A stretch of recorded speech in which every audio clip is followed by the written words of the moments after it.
Boy Bag here with a big open for the new Yellow Rick. Let's check him out. His profile is good, got a high level of attack, high level of defense, round average on HP. He's a yellow toon with a cool special weapon. His rush comes in at 45 AP, which is that magic zone. He's dealing out 300% damage to one enemy and all enemies adjacent to it. So far, ticking all the boxes. And then an 80 crit bonus for 2 turns to himself, which is actually kind of strange and unexpected.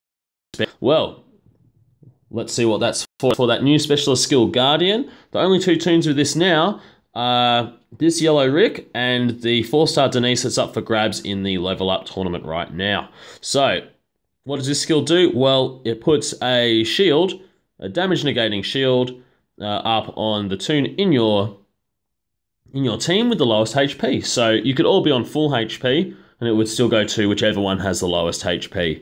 So what that's got some interesting applications for human shielders. I think this card could potentially really slow down enemy damage potential. If you've got a human shielder, let's say you've got a yellow Michonne with absolute defense, which has a better chance of doing 0 damage, and because she's naturally been taking the most damage, she's got the lowest HP, she manages to cop one of these shields. Your opponent's ability to acquire AP that they're going to need in order to drop rushes on Michonne in order to knock her out, so incredibly restricted. So this Rick, incredible card. I think when everyone's on at full HP, that shield probably would not be going on to the shielder, because generally shielders have HP buffing weapons. And that's just the way it is. I wonder how this works if the lowest card with this shield already has the shield. I wonder if it goes to the next lowest and then just builds from there. That'd be really interesting if you can build up a team over time to be fully shielded. But anyway, his weapon really improves his critical chances. If you were to get this card, probably the best thing to do would be to replace that 10 crit there with a 30 crit upgrade, using an epoxy and a spray paint, and then using and then just popping that on there and then just trying to add extra crit to it.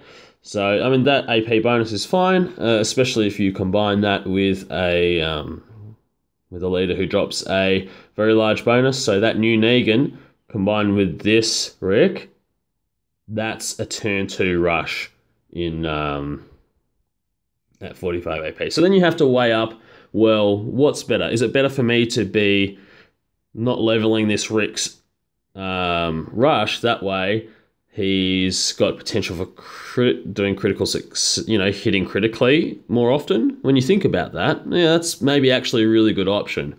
Especially if he's got a leader or another teammate whose AR or leader skill adds to your crit. So that could be, I think Ben is potential there to be able to do that. So that's quite interesting. And then you can focus down on just letting Rick do what he wants to do, which is usually just pop little shields on everyone and just be a pain in the ass. So pretty interesting toon. I think not many people are rating him at this stage, but I think the application could be one of those excellent disruptors. So really, your opponent goes into every battle with a game plan, right? And so do you, so do me, right? And so do I. And so you go in, you kind of know how your team works, you know how the opponent's team works, and you just try and get through it as fast as you can, right? You sort of roughly know how long it takes them to rush, how long it's going to take you to rush. And so that's generally how you go into a battle. Now, as soon as you start throwing in complicating factors, so that can be human shields, revivers, weapons with specials like stun and impair, all of a sudden you start throwing in, events that can disrupt this formula that people have in their heads. And as soon as you start disrupting that formula, it slows the match down.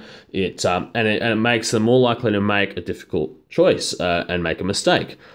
I think the main thing when making a defense team is about putting as many difficult choices on your opponent's plate as you possibly can.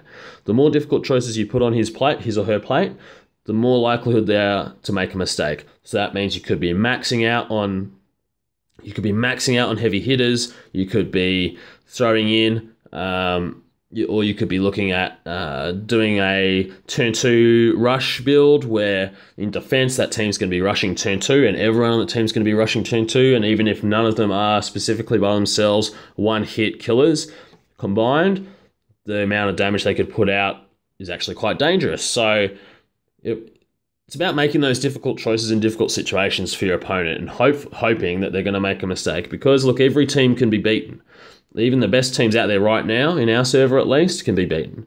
And I think there's room for people to explore weapon modifications more that haven't really been done so much in this region as yet, that are going to make things very difficult for some people. However, I think it's because those modifications will be leaning towards this principle that I've just discussed, which is about it's about that unknown. It's easy to go with upgrades for your weapons that are known, like 30% defense, 30% attack, and those are great upgrades. And definitely, I agree that that almost always it's better to go for a known outcome.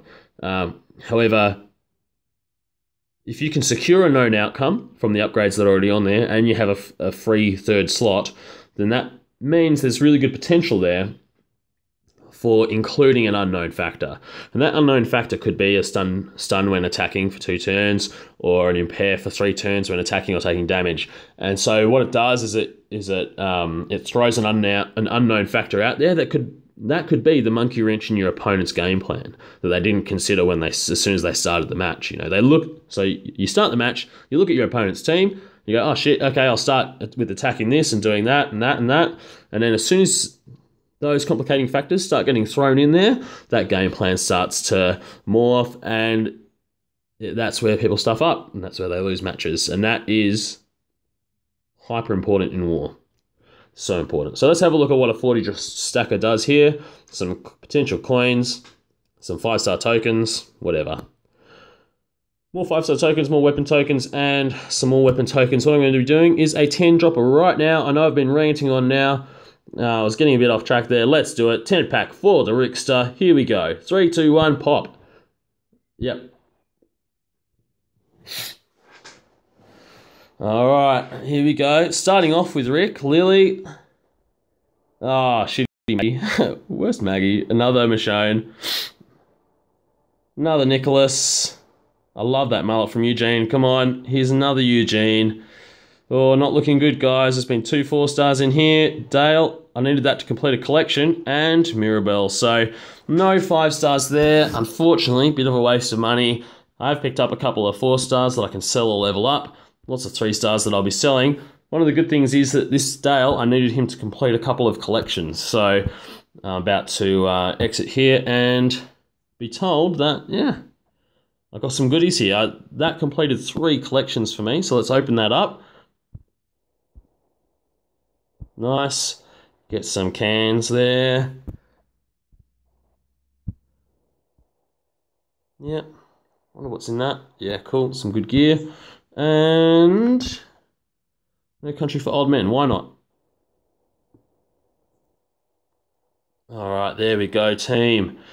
Well, sweet. I've been trying to figure out how to get that Dale for ages, actually. So, there we go, team. Alright, well, good luck trying to get that, Rick. It is a good card. I think it's a good card, and people haven't yet considered the applications for it.